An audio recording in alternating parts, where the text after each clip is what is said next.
Please open to page 178 in your student journals.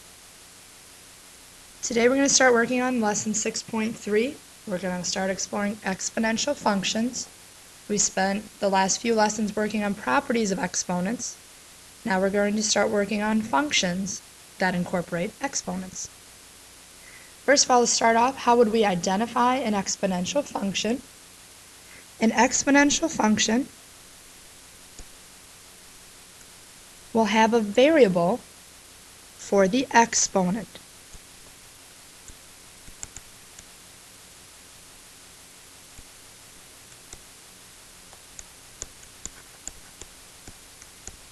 And when you see the word function, same thing as if it were just an equation. So again, we have a variable for the exponent. If we take a look at exploration number 1, I want to look at the first table. Please cross out the 16. So we just have y equals 2 to the x. I want us to go ahead and fill out the table. I want to see what an exponential function looks like when we graph it. So in order to graph it, we want to make a table of ordered pairs. Let's start off by substituting 0 in for the x value. 2 to the 0 power is going to equal 1. Nice refresher for us from last lesson. Anything to the 0 power is 1. 2 to the first power will equal 2. 2 to the second power is 4. 2 to the third power is 8. 2 to the fourth power is 16. And 2 to the fifth power is 32. Notice, to get from one y value to the next, the pattern is to multiply the previous value by 2. 1 times 2 is 2, 2 times 2 is 4, 4 times 2 is 8, 8 times 2 is 16, 16 times 2 is 32. So the pattern for an exponential function is multiplication. The number we multiply will change depending upon our function, but the pattern in our table will be multiplication. Before we graph these, let's look at exploration 2. In exploration 1, we had a 2 for our base. In exploration 2, we're going to have a 1/2. We're going to have a fraction for our base. Again, let's get rid of the 16, and let's just graph y equals 1/2 to the x. I start off by substituting 0 in for the x. Anything to the 0 power, even though it's a fraction, doesn't matter. It's still 1. 1/2 to the first power is just 1/2. 1/2 to the second power is a fourth. 1/2 to the third power is an eighth. 1/2 to the fourth power is 1/16. And 1/2 to the fifth power is 1/32. So if you look up in exploration 1, real quick, we have 1, 2, 4, 8, 16, 32. In exploration 2, we see all of those same numbers, but now they're in the denominator. So my pattern in this case, instead of multiplying by 2 each time, we're going to multiply by 1/2 each time. So again, when you make a table of ordered pairs for an exponential function, your pattern will be multiplication. So if we are given a table of ordered pairs, and if we are asked, is this going to be an exponential function, we just need to look to see if the pattern is multiplication. If it's multiplication, we'll have an exponential function. If it's something else, we do not. So let's just take a look real quick. Let's hit that idea home before we graph. Let's look real quick on page 181.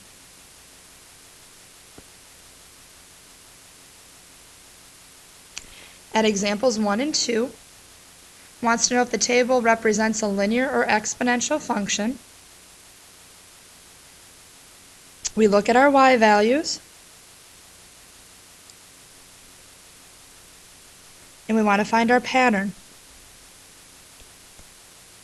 So we go from 8 to 4, 4 to 2, 2 to 1.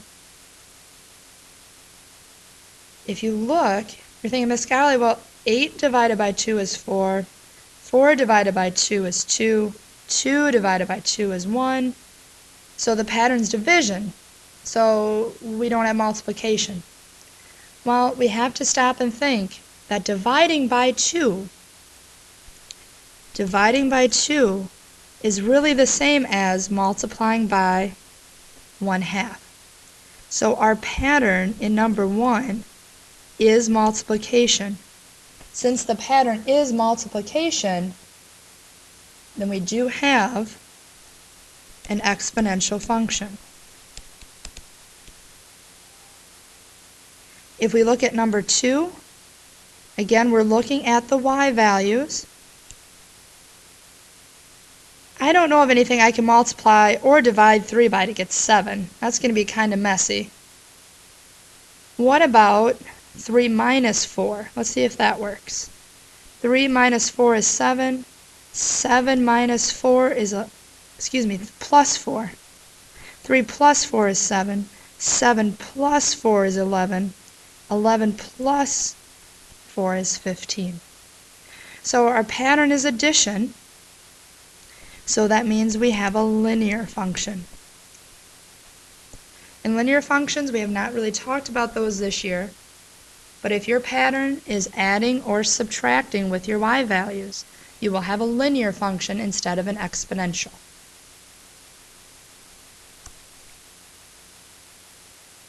So now that we've talked about how to recognize if we're going to have an exponential function from a table of values, now let's see what they actually look like when we graph them. So let's go back to page 179, please. And there's some space in exploration 3 for us to graph our y equals 2 to the x and our y equals 1/2 to the x. We want to graph both of those sets of ordered pairs. First of all, let's set up our axes.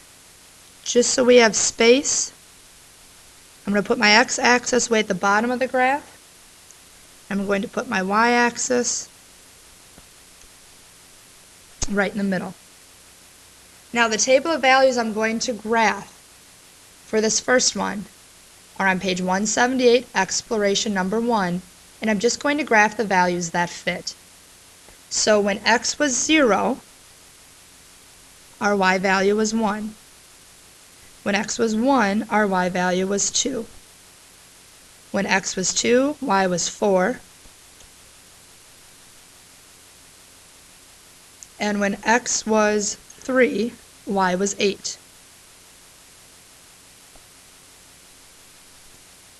Now our table only contained positive x values, so I don't know what's happening with our graph over on the left side. So I want to real quick just get a couple negative values for the x. Let's just do -1 and -2. We don't need a lot, we just want to see what's happening on the left side of our graph. Nice refresher for us from our last lesson with negative exponents. Whenever I have a negative exponent in the numerator, I flip it to the denominator to make it positive. So 2 to the negative second will become 1 over 2 to the positive second, which will be 1 over 4. So I graph the ordered pair -1, 1/2. So I go -1 on the x, and then I just go up half a box on the y. -2 on the x, and then the 1/4. Just do the best you can. This is just a sketch. Now, as you look at the ordered pairs on page 178 in the table, and even the ordered pairs we have listed here, I don't have any negative y values. I don't have 0 for a y value. So when we draw in our graph, we're going to draw a nice curve that stays above that x-axis. So when you graph an exponential function, you're going to get this nice curve shape to it. You're going to get a nice curve shape. Let's take a look at the table we made in Exploration 2 on page 178. I'm going to go ahead and draw my same axes in. Now the ordered pairs in the table in Exploration 2 on page 178, they're almost all fractions. When x is 0, y is 1, then we get a half, a fourth, an eighth, a 16th. Things just keep getting smaller. So do your best to sketch those fractions. Now once again, we don't know what's happening on the left side of our graph.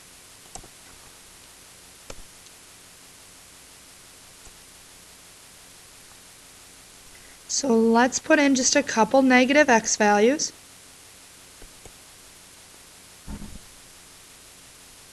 So if we have 1/2 to the negative first,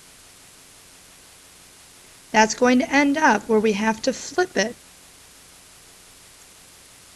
to make it to the positive first.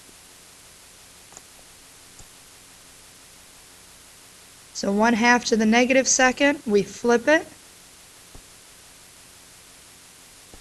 and we end up with 4. Negative 1, 1, 2, negative 2, 1, 2, 3, 4. So if you look at the two tables that we've created, y equals 2 to the x, we're rising from left to right. Y equals 1/2 to the x, all the values are just flipped. And so we're falling, we're decreasing from left to right. We're decreasing from left to right. So some of the characteristics, if we look at part 4, some of the characteristics of the graph of an exponential function. It is a curve. If your base number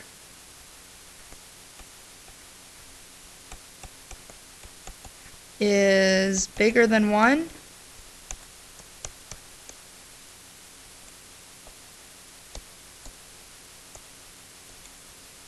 your graph increases. It's going in that upward direction.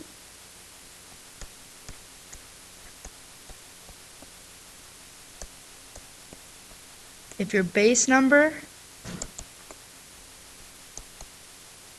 is between 0 and 1, so it's a fraction or decimal between 0 and 1, that's when your graph decreases. So base number bigger than 1, that is what you see on the left. Base number between 0 and 1, that's what you see on the right. And again, your graph should have that nice curve shape to it. Let's go ahead. I just want to go through, I should say, a couple other examples. At the bottom of page 178, I just want to do a couple bottom of page 179, I just want to do a couple examples of creating a table to graph our exponential functions.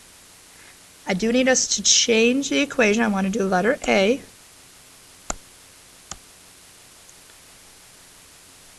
And I want us to add in a negative sign in front of our 2 to the x. We graph y equals 2 to the x right up above this, so I want to see what happens when we change that equation and make it y equals negative 2 to the x. Just want to set up a table. Let's do a negative x value. Let's do 0 for x.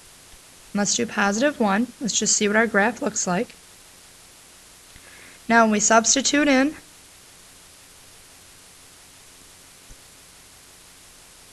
we need to flip to the denominator.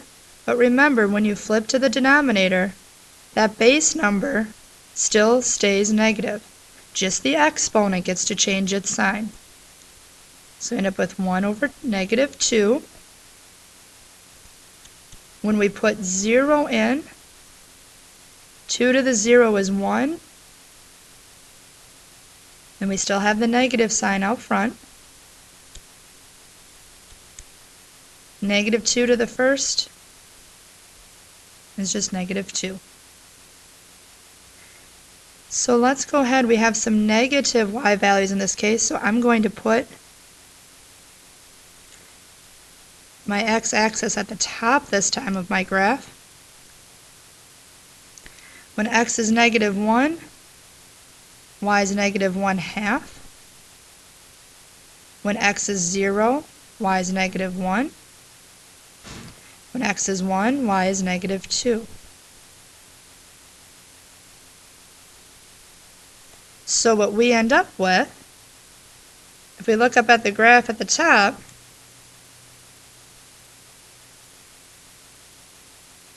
compare it to the graph at the bottom. There we go. Shrink this in a little bit, guys. There we go. Here's y equals 2 to the x up top. I put a negative sign in, and now that graph is flipped over the x-axis. It's flipped upside down. So the negative sign causes our graph to flip upside down. It flips vertically. It's called a vertical reflection.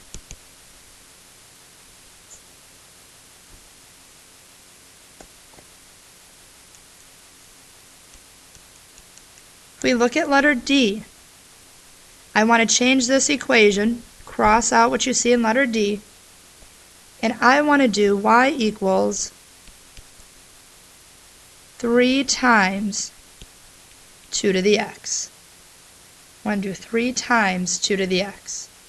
So when we multiply by a negative, it made our graph flip. Let's see what happens when we multiply by a different number. Again, I'm going to keep my table of values very simple. Negative 1, 0, and 1. So 3 times 2 to the first power.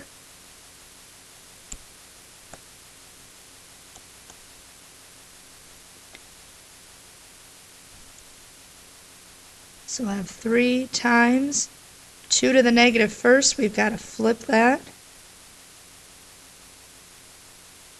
to the denominator.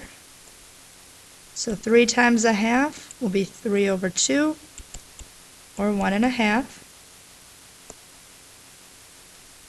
3 times 2 to the 0.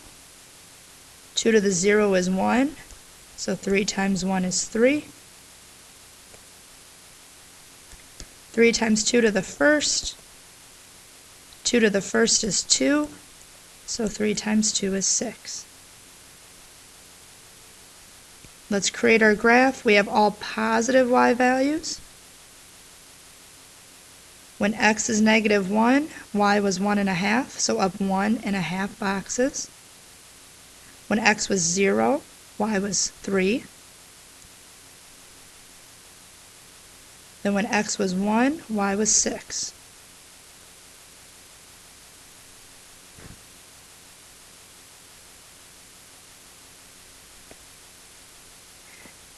So taking y equals 2 to the x and we're multiplying it by 3, it causes our graph to go up faster.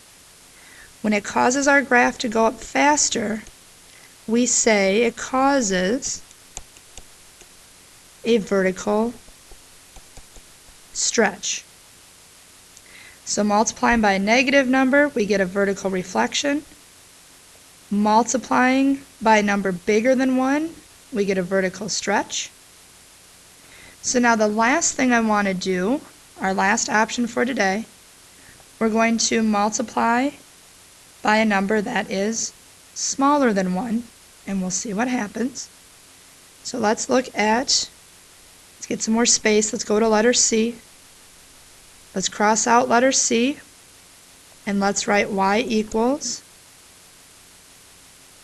1/2 times 2 to the x. So now we're multiplying by a number smaller than 1.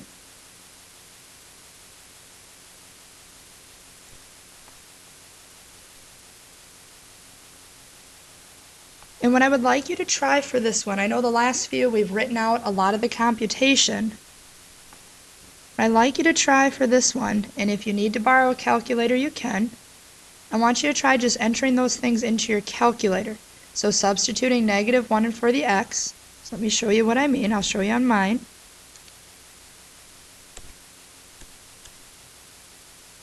So we have 1/2, and if you just want to put that in as a decimal, you can. 1/2, 2 in parentheses, exponent, -1. And I get 0.25. You know what? If you want to write 0.25, I'm fine with that. The next one is 1/2 times 2 to the 0 power, and we get 0.5. If you want to leave it as 0.5, or if you want to write it as a half, you can. Last but not least, we have 1/2 times 2 to the first power, and we end up with 1. So if you need to make a table of values and you just want to use your calculator to put those things in, that's okay. If you need to borrow one, please let me know, and I will help you out with that. So if we graph -1 and 0.25, just go up a little bit of a box. 0, 1/2, just go up half of a box. And then we have 1, 1. So our graph is going up, but it's going up much slower. It's going up much, much slower than what it did at the top. So when you multiply by a number that is between 0 and 1, you're going to have what's called a vertical shrink.